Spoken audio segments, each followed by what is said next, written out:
Yo, pals, I've never done anything like this before, but I've been promoting this really long article about the organophosphate pesticide that is brain damaging for Autism Awareness Month because we want legislators to ban this pesticide in the Farm Bill.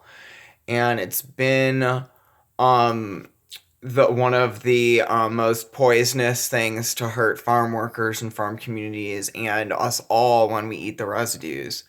So I'm going to put this article on tape because it's really long and it could take like 3 videos or something like that. But I'm going to go as fast as I can. This is on, it's called Poison Fruit on the Intercept by Sharon Lerner, published January 14th, 2017. And although it doesn't go into the Trump reversal of the with polluter Pruitt, they neglect to ban this pesticide right now. The EPA is not doing their job. And even though, like, that's going on with relation to this pesticide, this article is all about just the ground game of, like, the science. It's fantastic reporting. All right, so here it goes. Dow Chemical wants farmers to keep using pesticide linked to autism and ADHD. On Mondays, Magda and Emil Clara Galinda take their daughter Eva to self-defense class. Eva is 12, but her thrusting smile and arching pigtails make her look younger. Diagnosed with autism and attention deficit disorder, or ADHD, Eva doesn't learn or behave like the typical 12-year-old. She struggles to make change. She needs help with reading and social situations. Eva's classmates are sometimes unkind to her, and Magda worries about her daughter's feelings and her safety. So once a week, after they drive her from her middle school in Modesto, California, they tutor her in nearby Riverbank. The Glindos rush off to the gym where they cheer Eva on as she wrestles with a heavy bag and punches the air with her skinny arms. The Glindos wish they could have protected their daughter from whatever originally caused her troubles, which began in infancy when she screamed incessantly. As she got older, Eva was slow to talk and make friends. 9 years ago, when her pediatrician diagnosed her with autism, he told the Galindos that nobody really knows why children develop such problems. And in some ways, that is still true. Both the causes and of these neurodevelopment conditions and their increase among American children remain mysterious. But a study the family participated in when Ava was 3 has pointed to one possible culprit: chlorpyrifos, a widely used pesticide that was sprayed near their home when Magda was pregnant. At the time, the family was living in Salida, a small town in central California, surrounded by fields of almonds, corn, and peaches. The Galindas could see the planted fields just down the street from their stucco house, and Magda could smell them from the patio where she spent much of her pregnancy. Sometimes the distinct essence of cow manure filled the air. At other times, she sniffed the must of fertilizer. And there was a third odor, too: the smell of a chemical. Said Galindo, "You can tell it's different from mulch or manure. When they sprayed, the smell was different." In 2014, the first and most comprehensive look at the environmental causes of autism and developmental delay, known as the CHARGE study, found that the nearby application of agricultural pesticides greatly increases the risk of autism. Women who lived less than a mile from fields where chlorpyrifos is sprayed during their second trimesters of pregnancy, as Magda did, had their chances of giving birth to an autistic child more than triple. And it was just one of those dozens dozens of recent studies that have linked even small amounts of fetal chlorpyrifos exposure to neurodevelopmental problems, including ADHD, intelligence deficits, and learning difficulties. On November 10th, the US EPA issued a groundbreaking report laying out the serious dangers of chlorpyrifos. So this must have been November 10th, 2016, because this article is from January 2017. The chlorpyrifos revise Human Health Risk Assessment, as it was called, laid out the evidence that the pesticide can cause intelligence deficits and attention, memory, and motor problems in children. According to the report, 1 and 2-year-old children risk exposures from food alone are 14,000% above the level that the agency now thinks is safe. Risk exposure, food alone can put children at 14,000% above the level. Staggering. Dow, the chemical company that patented chlorpyrifos and still makes most of the products containing it, has consistently disputed the mounting scientific evidence that its blockbuster chemical harms children. But the government report made it clear that the EPA now accepts the independent science showing that the pesticide used to grow so much of our food is unsafe. The pre-publication study of the report stated that residues of chlorpyrifos on most individual food crops exceed the reasonable certainty of no harm safety standard under the Federal Food, Drug, and Cosmetic Act, which means in simple terms that any given sample of food may contain harmful levels of chlorpyrifos. In addition, estimated drinking water and non-drinking water exposures to the chemical have also exceed safety standards. The next step is to finalize a chlorpyrifos ban. Public health advocates have been calling on the EPA to ban the pesticide for years. 4 months before the report came out, a group of 47 scientists and doctors with expertise in children's brain development, including the director of the National Institute for Environmental Health Science, issued a grave warning that toxic chemicals in the environment were increasing children's risks of developing behavioral, cognitive, and social disorders and contributing to the rise in cases of autism and ADHD. The tender statement, TENDR, we're going to see that a lot in this article, is, as it was called, included a list of the worst neurotoxins and amounted to a desperate plea for immediate action. Organophosphate pesticides, the class of chemical to which chlorpyrifos belongs, was at the top of the list. Yet, when the EPA's report was published indicating that the agency was finally taking action on chlorpyrifos, there was little rejoicing among the scientists and environmental advocates because 2 days later, Donald Trump had won the presidential election. Although the new risk assessment was the missing puzzle piece necessary to get chlorpyrifos out of the food supply and out of the water, the law requires a 60-day comment period before such a decision can be finalized. Trump will be inaugurated 3 days after the comment period ends on January 17th. The final deadline to incorporate the comments on the report is March 31st, 2017, giving the new administration almost 2 months to derail the long-awaited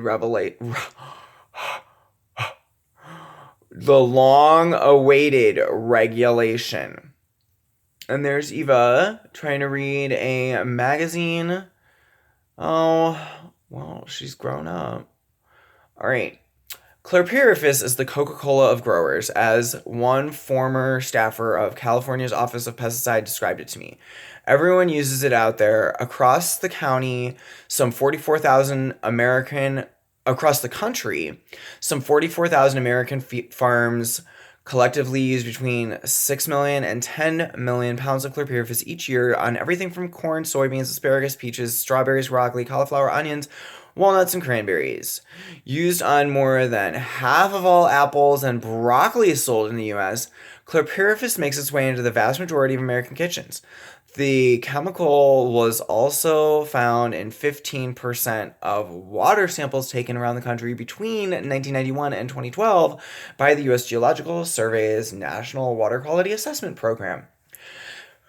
Several farmers I spoke with at a Dow-sponsored citrus growers convention in Exeter, California, explained why they use Lorazban, one of Dow's chlorpyrifos-containing products, because it is one of the most reliable and affordable products available to kill ants. The growers were also clearly hoping the pesticides, which kills more than 400 different species, would help combat the Asian citrus psyllid, a sap-sucking bug that has been killing fruit trees around the country. It's a testament to both the deference the government has shown large companies and the lack of foresight about the consequences of spraying our food with toxic chemicals that the pesticide could become such a widely used tool. After all, there's never been much doubt that organophosphates harm people. German chemist Gerhard Schrader first documented the effects of the chemicals on the human nervous system while trying to develop pesticides to protect food for the Nazi war effort. As Schrader noted in 1936, after he and his colleagues were severely sickened by a mere drop of organophosphate that landed on a lab bench near them, people who were exposed choked, shook, vomited, and sweated. Because exposure sometimes led to seizures, coma, and death, the discovery spawned the use of organophosphates as weapons. And Schrader spent much of the war producing one of these nerve agents, Tauban, as a secret Nazi lab. More than 2 decades later, the environmental writer Rachel Carson describes the effect of organophosphate pesticides, or organic phosphorus insecticides as she called them, in terms eerily similar to Schrader's in her 1962 bestseller, Silent Spring. Their target is the nervous system.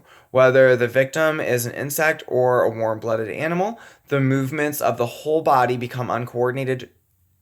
Tremors, muscle spasms, convulsions, and death quickly result. And back then, the organophosphate pesticides that were supposed to focus their lethal power on cockroaches, ticks, ants, termites were clearly triggering some of the same reactions in humans. Chlorpyrifos, and for that matter, the nerve agents sarin and tabun, work by blocking cholinesterase, an enzyme that breaks down to the neurotransmitter acetylcholine. When cholinesterase doesn't function correctly, the nervous system can go into overdrive, as nerves fire repeatedly without getting shut off. Thus, between being sprayed with organophosphates and dying, cockroaches become hyperactive, hyper-excitable, and convulse. And as Carson delicately described back in her 1962 book, honeybees become wildly agitated and bellicose. Though it was introduced to the market in 1965, the use of chlorpyrifos in farming only began to take off in the late 1980s after another group of chemicals was phased out because of the health problems they caused.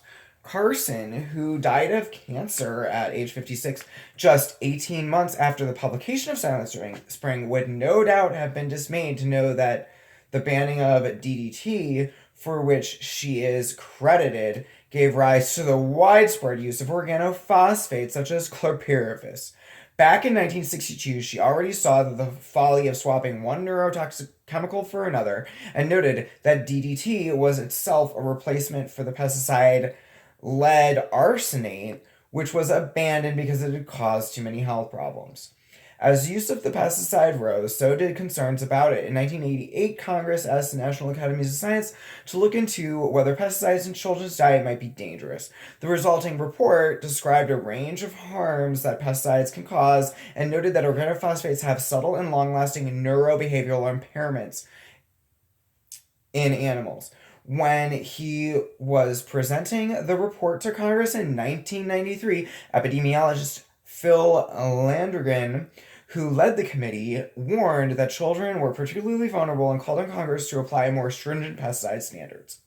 The shorter-term dangers of the chemical were already apparent by 1996, when the annual number of chlorpyrifos poisonings, which can cause twitchings, tremors, slurred speech, and even paralysis and death, reported to poison control centers in the U.S. reached 7,000. Let me repeat that. In 1996, there were 7,000 chlorpyrifos poisonings reported to the U.S. Centers for Poison Control. It was also becoming clear that children were particularly sensitive to the pesticide, which was available in many household products used to kill cockroaches, termites, bees, and other bugs. Vicky Herb learned that soon after she brought her infant son Joshua to her West Virginia home from the hospital, Joshua Herb had been born healthy. Okay. Joshua Herb had been born healthy in 1990, but days after an exterminator came for a regularly scheduled visit and, not noticing Joshua was asleep in his crib, sprayed chlorpyrifos on a nearby windowsill while the baby was napping. Within days, Josh became partially paralyzed. Though doctors who first saw him were dismissive of the idea, Vicky Erb believed that her son had been poisoned by pesticides and in 1992 hired attorney Stuart Caldwell to sue Dow. Since then, the evidence of its dangers, particularly to children, have been mounting. The Herb's case, along with several others that Caldwell brought against Dow, did more than reveal how powerfully the chlorpyrifos could affect children. It also brought to light how hard the company would work to protect its lucrative pesticide. It soon became clear that Dow's strategy was to protect its public image of chlorpyrifos, heavily promoting the most positive view of its chemical and attacking research to the contrary. During the discovery process of the Herb case, Caldwell asked Dow's lawyers to provide reports of adverse incidents tied to the chemical, which companies are required by law to file with the EPA. Dow's attorney told him to get the reports directly from the EPA, according to Caldwell. But a judge backed Caldwell's request, and Dow was forced to hand over 220 reports of adverse incidents, including poisonings, that hadn't filed with the agency. That hadn't filed with the agency. Caldwell, who went on to litigate several cases of people exposed to chlorpyrifos, still remembers the day that Dow attorney showed up in court holding the brown envelope full of reports. While Dow was keeping some of the disturbing information about its chemical from the public, its own research was showing chlorpyrifos was to be much safer. While they were reassuring, the company's studies were also scientifically worthless, according to neuroscientist and Stanford professor Robert Sapolsky. Caldwell hired Sapolsky, an expert in the degeneration of nerve cells and a recipient of the MacArthur Fellowship, to review Dow's own studies on the pesticide. After reading them, Sapolsky wrote to me in an email he was simply stunned at how bad the work was, how utterly awful every aspect of them was, from the scholarship to how the studies were conducted, to how the data was analyzed, to how everything was interpreted. Eventually, Sapolsky enlisted a dozen postdoctoral neuroscientists at Stanford to systematically review as much of the company's research on the pesticides as he could. According to an unpublished report they produced in 2008-2009, all the Dow studies on chlorpyrifos they reviewed had some errors, and 89% of the errors that broke the basic rules of science. And these weren't randomly distributed mistakes, according to Sapolsky. Every one of the errors in the papers worked in Dow's favor, thus tailored the company's studies. There were sterling testimonies to the utter safety of the stuff, according to the neuroscientist Sapolsky. Dow heavily promoted the rosy vision of chlorpyrifos, even as it was spinning the science, collecting reports of poisoning incidents, and fending off legal responsibility for them. Dow, or Dowalenko, as it is called at the time,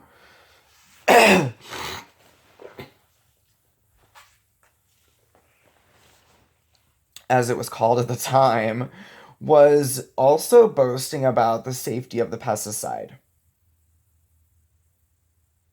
The 20-plus years of chlorpyrifos use involving millions of applications confirm that there is not a single documented incident of significant adverse health effects resulting from proper use of Dursban insecticides, announced one 1999 flyer under a picture of a woman and a small child on her lap. Does Dursban have any long-term effects, the brochure asked before supplying the answer? No.